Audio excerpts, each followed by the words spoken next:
Good afternoon. Well, actually, good morning to everybody because now daylight savings has started. So I want to say good morning/afternoon. Now, here's the thing. It's Sunday, which means it's time to talk about a review of Mieruko-Chan. And we're on episode 6. You know, we're close to the episode. We're very close to the end of Mieruko-Chan. And I hate to see this go. Now, this episode really centers around one character that we have seen for fan service purposes. That's Hana. Now, Hana got some screen time, but not as big as like this is a Hana episode. You know what I mean? This is the first time that we gonna see Hana doing some things. So here's the thing. I had to do my research on this show. I'm not really keen on, I don't really do researches like that until it's something I actually am curious about. Like the voice actor who plays Hana, Miko, or any other characters. But I actually want to look up this studio. So I had to do my research. And then I found this. You see this? You see this? You're telling me Mieruko-Chan, one of the greatest horror shows this year, the same studio that made this, Interspecies Reviewers. So you're telling me one of the most greatest animes of all time, Interspecies Reviewers, a show that is so controversial, is one of the few controversial animes of all time, where it's like, okay, this is anime or this is hentai. You're telling me Interspecies Reviewers, the same studio that did Mieruko-Chan, is there. I'm like, you know, I love it. That explains the fan service. But then this came up. Citrus. You see this right here? Citrus. One of the greatest Yuri animes of all time. Still to this day, to me, it's a top 3 greatest Yuri animes of all time, and it's up there. You know, props for them for giving us Mieruko-Chan. And props for getting us Interspecies Reviewers. Which, by the way, guys, I'm still defending on Interspecies Reviewers because it's a damn well masterpiece show. Sorry, I'm going off the wall here. Anyway, let's get right to this review of episode 6 of Mieruko-Chan. So we got this whole thing with Hana and Miko together. We got this whole idea of them together. And then they just, you know, went to a bakery and saw this little slice of cake. Miko, by the way, sees the ghosts. She sees them. And the way, like, we don't see them until, like, at the ending credits, where we actually see what she actually saw. So we know from first glance that Miko's already seen a ghost. One ghost was all like, let me out, let me out, let me out. Like, oh my God. And you got these ghosts hiding behind these cream puffs. So she's like, okay, I'm gonna take that one instead. And then, as they were walking home, you got this giant creepy ass ghost. This same ghost that's been targeting Hana the entire freaking day. The entire episode was focusing on that ghost targeting Hana. And I'm like, what the fuck is going on? Now it's different though. This is the same ghost. The only difference is it got creepier and creepier and creepier for every passing second. Now, okay, now let's get to Hana. You know, I can understand why Hana is known as best waifu. I understand why. People don't like the airheads. But people like the jolly-go-lucky girl, especially with the breasts, by the way. She's still that energetic, fun-loving girl. So I get why people prefer her as the best waifu over Miko. Now, and this is the first time that we actually get to see Hana, like where she lives at and all that. So we gotta see it. She lives in a fancy apartment with her mom. And her room is like, I know she likes bunnies. But I didn't expect her room to be actual bunnies. Now, the thing about her bunny designs, I'm not saying it's creepy in a bad way. I mean like creepy in a good way because the bunny had like her bunny design had like a cute angle smile. I mean a cute angle lips with button dots, eyes, whatever. And her room is full of it. From plushies to freaking, from plushies to a clock to the shelves that she has above. Everything is based around rabbits. And don't get me started on her pancakes. Don't get me started on her big ass round pancakes. She is, you know, there's a law, the scientific of a girl eating that much. Scientifically, because that happens in anime, when a girl eats a lot of food like that, it's her boobs. It goes straight into her boobs. That's just knowledge right there. I mean, you see that 4 giant ass stack pancakes? She ate it like nothing. And I get it, y'all like the fan service when she tried to put on her socks, like her when she put all those stockings on, kind of like how Ruka did it in Rent a Girlfriend in the hotel scene when she took off the socks. So you get to see Hana trying to put it on and zooming on the boobs. So I'm like, okay, y'all got the fan service on that. Now, Hana is all cheerful, go lucky. She's not afraid. She ain't nothing. Yet the same spirit is coming after her. And the presence. The thing about Hana is that Hana got that presence, that smiling aura around her. You know, have a nice day. Just having a nice day, you know, trying to meet up with Miko. Again, is that presence of her.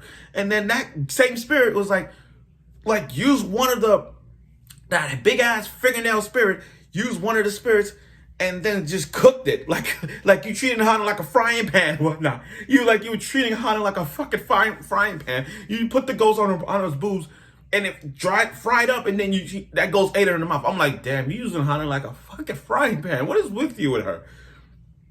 And then, as she was heading to Miko, a boy lost a dog. She lost a dog. So she's all in a haunted building. So she's like, I'm going to look for, you know, despite being, that's what I like about Hana. Despite being in a haunted mansion or a haunted hospital, she's always straight up positive. She is not too afraid, but she's always straight up positive. She's like, don't worry, I'll look for your dog. So she went inside, and all of a sudden, these other spirits keep coming around her. And that positive face, she's like, Chica coming from you. She making a song. She was singing a song for herself to look for the dog. And then, you know, she found the dog, but she didn't expect the dog to be that big. So that's a good thing. And then as Hana was meeting up with Miko, that same spirit got to her. But this spirit is different now. Like, remember back, the spirit had like eyes closed, but now it's like eyes popping out and whatnot. You know, I think out of all the ghosts I've seen so far, this one, the one behind Hana, is the scariest one. That's literally the scariest ghost I've seen. So, the next part was the shrine episode. Now, this is one of those epic fight scenes that you'll see between the ghosts and those other gods. I mean, the spirits and ghosts, it's kind of like, it's different, but you get to see a little fight. So Miko and Hana go into a shrine, an abandoned shrine, you know, praying and trying to get rid of that ghost. Miko's goal was trying to get rid of Hana's ghost behind her the entire time. And I say Hana's ghost because that's her ghost. And that big ass ghost was right behind her. So she's all like, okay, I'm going to pray so hard just to get that ghost out of the way. It didn't work. Now, here's the thing. Props for Studio Ghibli on this one. You got to give them props for giving references in this episode. Like, none of y'all didn't see it or catch it, but that's okay. But it was there. When Hana mentioned Tororo too, I'm thinking My Neighbor Totoro. It was those references that Studio Ghibli did. Like, here's the thing. You could ask anyone. What's their favorite Studio Ghibli is. What's their favorite ones of all time. And I guarantee you, the first thing that come to their mind will be Spirited Away, My Neighbor Totoro, Kiki's Delivery Service, Grave of the Fireflies, and I want to say Ponyo. But most commonly, the first three that comes to people's mind will be Spirited Away, Howl's Moving Castle. Yeah, Spirited Away, Howl's Moving Castle, or Grave of the Fireflies. Oh, and My Neighbor Totoro. Those are like the four things that comes to people's mind when they think of Studio Ghibli. But still, I props for what they did in that one. I like the reference, the little references. Like, I see what you did there, Mieruko-Chan. I see what you did. So as she's praying, the ghost, this same creepy ass ghost, she came out. This same creepy ass ghost still clinging on, trying I don't know what it was trying to do, trying to eat Hana, I don't know. But then you got these other godlike spirits came in and sliced the arm off. You know what? And the thing is, I'm glad one of those arms did not land on Miko. If one of those ghost arms land on Miko, I'm pretty sure she'll freak out or faint or die after that. Like, just imagine you had the ability of Miko and you were able to see ghosts. And then one of the ghost arms just came off like, and it landed on your head. How would you react? You were like that. That should have happened. But she got to see a fight scene between these two trying to devour the ghost. And then you got this giant ass spirit came out of nowhere and ate the ghost while Hana was talking about all these movies. And Miko is still fazed by it. She's still literally fazed. And even when Hana took a photo with Miko at the shrine together, I like the Photoshop thing they did when they saw that spirit devouring that other spirit. So it was creepy to see that. I'm like, oh, I'm glad Hana didn't see that. But here's the thing. If Hana was to see that, if Hana was able to see ghosts, I don't think she would react. That's just me. I don't think Hana is going to react to a ghost because, she's positive. She's, having a straight face, the confidence, all that stuff. It's like her aura is so bright that if she was to see a ghost, I don't think she's going to freak out. I don't think she's freaked out. I wouldn't think that. I'm just waiting for the time when Miko tells Hana that she's able to see ghosts. I understand Miko's goal right now is to protect Hana from the ghosts. I get that.